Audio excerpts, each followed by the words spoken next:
Hello friends, welcome to the current affairs session for 31st July and 1st August 2022. MCQs देखते हैं. Uniform civil code is mentioned under, इसका answer है option B, that is DPSP. DPSP में ये दिया गया है article 44 में. सेकंड क्वेश्चन है, which of the following city of India would be the venue for 44th chess olympiad. इसका आंसर है ऑप्शन बी, चेन्नई. और चेन्नई में ये ममलापुरम में होगी, ममलापुरम. थर्ड क्वेश्चन है, which of the following will be prohibited if found violating the anti-doping rules. इसका answer है option D, all of the above. Fourth question है, national tiger conservation authority was established in the year. इसका answer है option A, 2005. Last session के MCQs देख लेते हैं. Which of the following is related to purple revolution. Second है, where is the headquarter of international cricket council. And the third question is, which of the following state tops in legislative assembly sitting in 2021. The fourth is, which of the following country has the highest FDI in India. In questions के answers आप हमें comment section में comment करके बता सकते हो.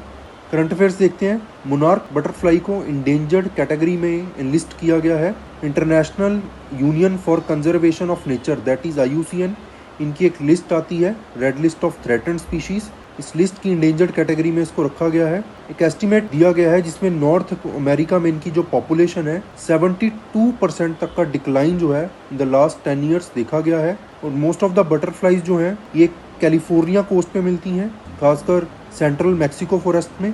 Smaller population जो है स्पीशीज की वो ऑस्ट्रेलिया, हवाई एंड इंडिया में भी मिलती है. इस बटरफ्लाइज का एक यूनिक लाइफस्टाइल है. ये अमेरिकन कॉन्टिनेंट को एक साल में 2 बार ट्रैवल करती हैं, ट्रांसवर्स करती हैं और नेक्टार कलेक्ट करती हैं डिफरेंट वैरायटी ऑफ फ्लोरा से.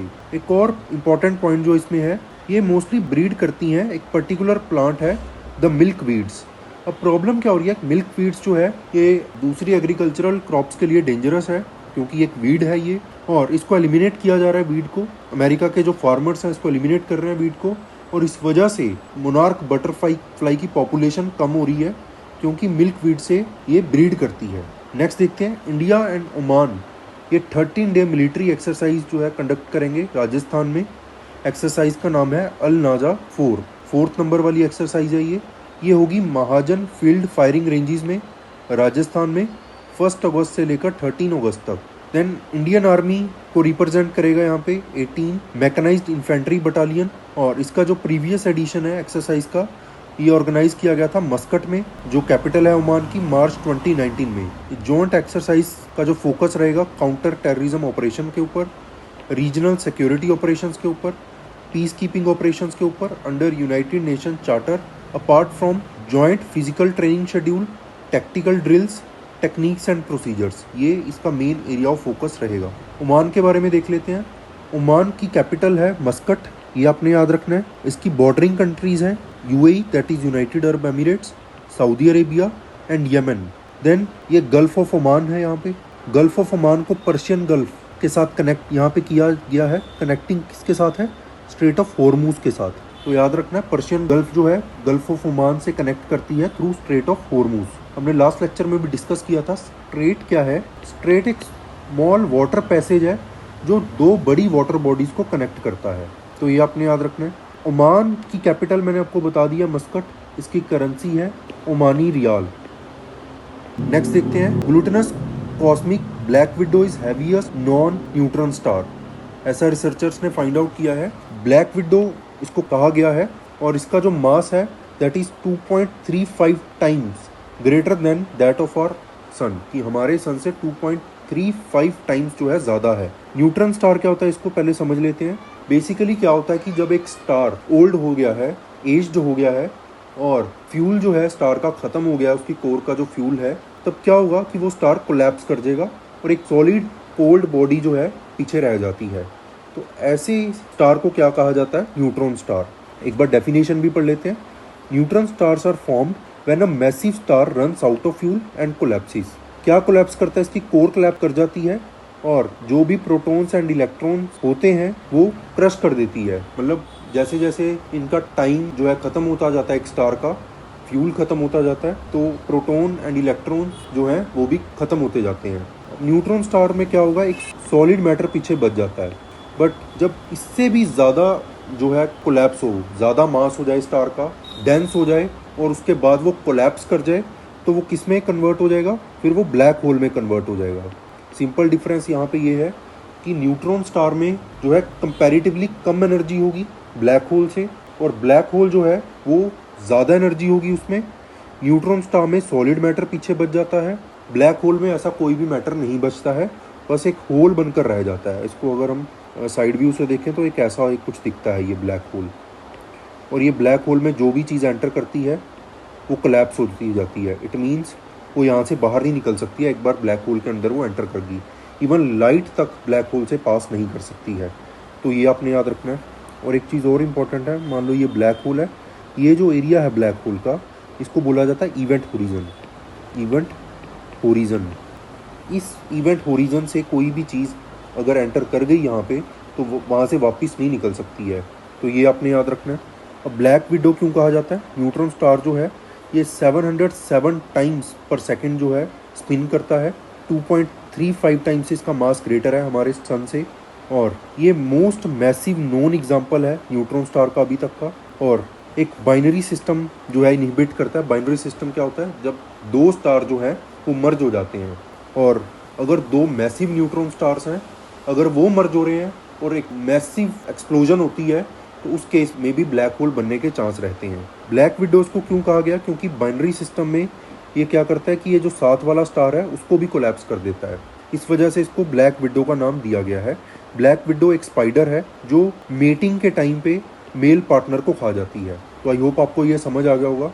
नेक्स्ट देखते हैं, इंडियन नेवी रिसीव करेगी MH-60R मल्टी रोल हेलीकॉप्टर्स, किससे, यूनाइटेड स्टेट से। कहाँ पे, कोचिन इंटरनेशनल एयरपोर्ट में। ये anti surface anti submarine warfare missions में यूज़ किए जाएंगे। इसके अलावा रेस्क्यू एंड कम्युनिकेशन पर्पस के लिए भी यूज़ किए जाएंगे। और इंडिया इन हेलीकॉप्टर्स को यूज़ करेगी as a deterrent to regional threat and to strengthen its homeland defence. 2019 में यूनाइटेड स्टेट्स ने अप्रूव किया था इस सेल को, मल्टी मिशन हेलीकॉप्टर्स की सेल को, under its foreign military sales programme. तो आपने याद रखना, फॉरेन मिलिट्री सेल्स प्रोग्राम किस कंट्री का है, यूनाइटेड स्टेट्स का। इस अप्रूवल के थ्रू जो है यूएस अपने मेजर पार्टनर्स की सिक्योरिटी को इन्हेंस करेगा इंडो पैसिफिक रीजन में। और MH-60R को मैन्युफैक्चर किया है लॉकहीड मार्टिन कॉरपोरेशन ने, जो यूएस की कंपनी है। ऑल वेदर हेलीकॉप्टर हैं, ये मल्टीपल मिशंस में यूज़ किए जा सकते हैं, और इनको रोमियो भी कहा जाता है, रोमियो हेलीकॉप्टर्स। तो ये आपने याद रखना है।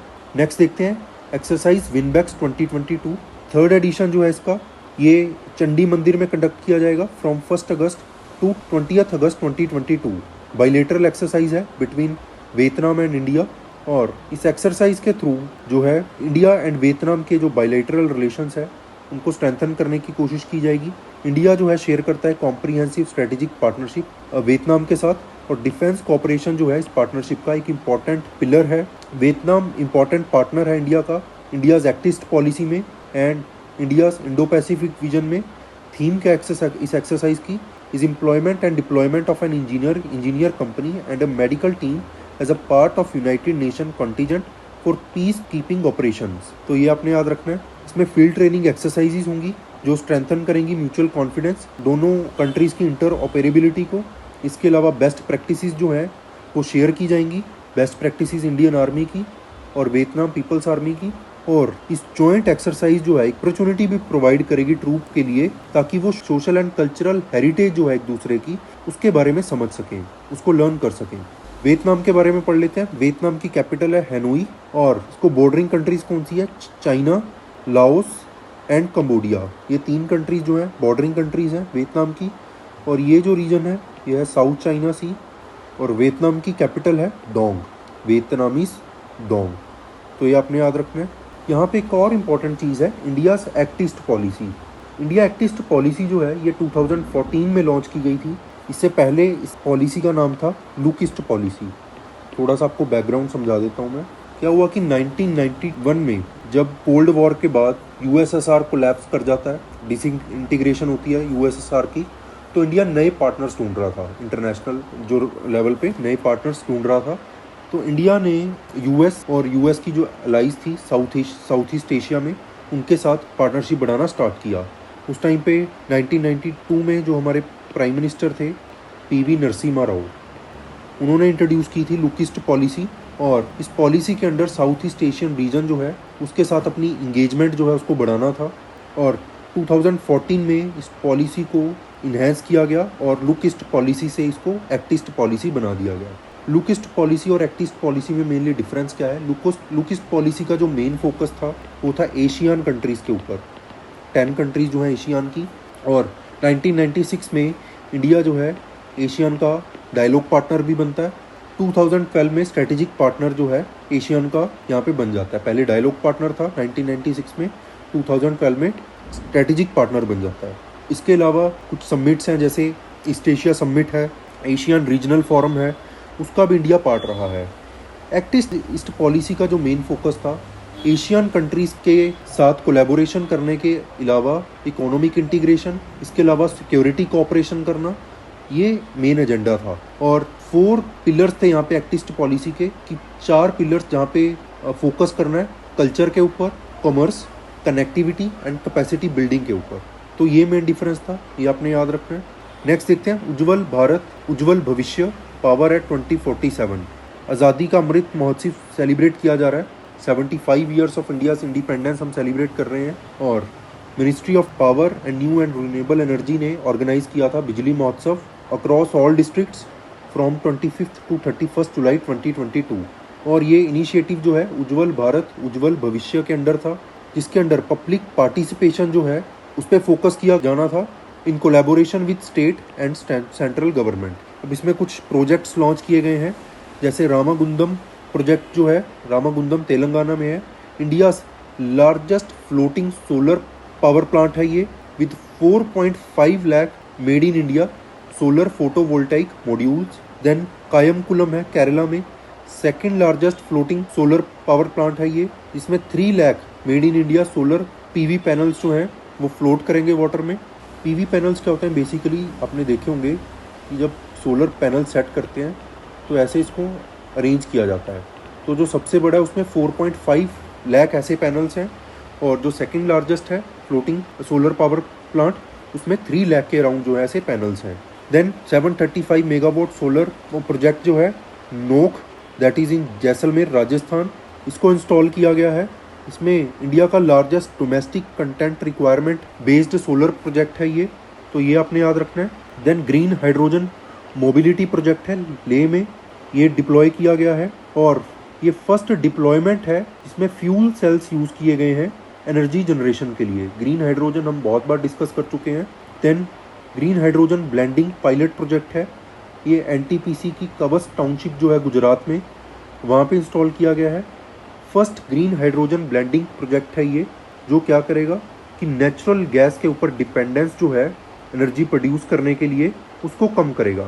और इंडिया जो है सोलर एनर्जी पे बहुत ज़्यादा फोकस कर रहा है। ये इंडिया ने जो अपना टारगेट रखा है कार्बन न्यूट्रल बनने का, वो है 2070।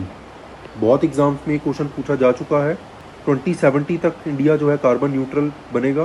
देन मुंबई एक यहाँ पे एक्सेप्शन है, मुंबई सिटी ने अपना टारगेट रखा है कि कार्बन न्यूट्रल बनेगी 2050 तक। ग्लासगो समिट हुई थी, United nation conference on climate change, Glasgow summit में इंडिया ने ये डिसाइड किया था। देन एक ये भी क्वेश्चन आया हुआ है डोमेस्टिक कंटेंट रिक्वायरमेंट के ऊपर।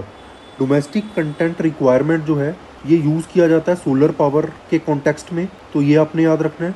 इसके अंडर जो डोमेस्टिक कंटेंट है उसको यूज़ किया जाएगा in the manufacturing of solar power plants. Next देखते हैं, ट्विटर ट्रांसपेरेंसी रिपोर्ट आई है इंडिया के ऊपर। ट्विटर माइक्रो ब्लॉगिंग प्लेटफॉर्म जो है, इस रिपोर्ट में दिया गया है कि इंडिया जो है highest number of legal demands जो हैं कि कंटेंट जो है जर्नलिस्ट का या न्यूज़ आउटलेट्स का वो ट्विटर से रिमूव किया जाए, ऐसी डिमांड सबसे ज़्यादा इंडिया की तरफ से आई हैं। और ये डेटा प्रेजेंट किया गया है ट्विटर ट्रांसपेरेंसी रिपोर्ट में। इंपॉर्टेंट फाइंडिंग्स पढ़ लेते हैं। इंडिया जो है वो टॉप पे है, only behind United states for Twitter account information, जो ट्विटर अकाउंट इन्फॉर्मेशन की डिमांड कर रहे हैं। 19% ऑफ टोटल इन्फॉर्मेशन जो है उसकी रिक्वेस्ट की गई है, मतलब टोटल जो इन्फॉर्मेशन है जिसकी डिमांड की गई थी ट्विटर से, 19% ऑफ ऐसी इन्फॉर्मेशन है वो इंडिया से है। इंडिया के अलावा अदर जो कंट्रीज़ जहाँ पे हाई डिमांड है इन्फॉर्मेशन ट्विटर से, वो है Turkey, Russia and Pakistan. Then government information जो है उसमें इमरजेंसी सिचुएशंस में as well as routine legal demands जो हैं उसके अंडर इंफॉर्मेशन यहाँ पे मांगी गई है। नेक्स्ट देखते हैं। और हाँ, यहाँ पे आपने याद रखना है ट्विटर जो है, ट्विटर के फाउंडर हैं जैक डॉर्से और सीईओ कौन है, पारस अग्रवाल। नेक्स्ट है India house at Paris Olympics 2024। Reliance industries ने पार्टनरशिप की है इंडियन ओलंपिक एसोसिएशन के साथ। फर्स्ट एवर इंडिया हाउस जो है ओपन करेंगे पेरिस ओलंपिक्स में, जो कि कौन से ईयर में होंगे, 2024 में। इस पार्टनरशिप के थ्रू इंडियन एथलीट्स की परफॉर्मेंस को बढ़ाया जाएगा, इम्प्रूव किया जाएगा और नेशनल स्पोर्ट्स फेडरेशन जो है उनको भी यहाँ पे सपोर्ट दी जाएगी। क्या इसकी मेन प्रोविजंस आप पढ़ लेते हैं। इस पार्टनरशिप के थ्रू इंडियन एथलीट्स का क्रेडेंशियल जो है उसको बिल्ड करने में हेल्प मिलेगी। ग्लोबल स्पोर्टिंग नेशन जो है इंडिया को डेवलप करना, ये भी एक इम्पॉर्टेंट एरिया ऑफ फोकस रहेगा। देन रिलायंस इंडिया लिमिटेड जो है ये सपोर्ट एक्सटेंड करेगी इंडियन एथलीट्स को मेजर मल्टी स्पोर्ट इवेंट्स में, जैसे कि एशियन गेम्स, कॉमनवेल्थ गेम्स और ओलंपिक गेम्स में। देन 2024 ओलंपिक्स से पहले इंडिया जो है 140th प्रेस्टिजियस सेशन जो है आईओसी का वो कंडक्ट करेगा जियो वर्ल्ड सेंटर में मुंबई में जून 2023 में। और ये जो सेशन है ये कोइंसाइड करेगा 75th year of India's independence. और यहाँ पे हाईलाइट किया जाएगा स्पोर्ट्स का role in India as well as celebrates India's contribution in the Olympic movement. तो ये आपने याद रखना है। So that's it for today. I hope आपको ये समझ आया होगा। So thank you so much.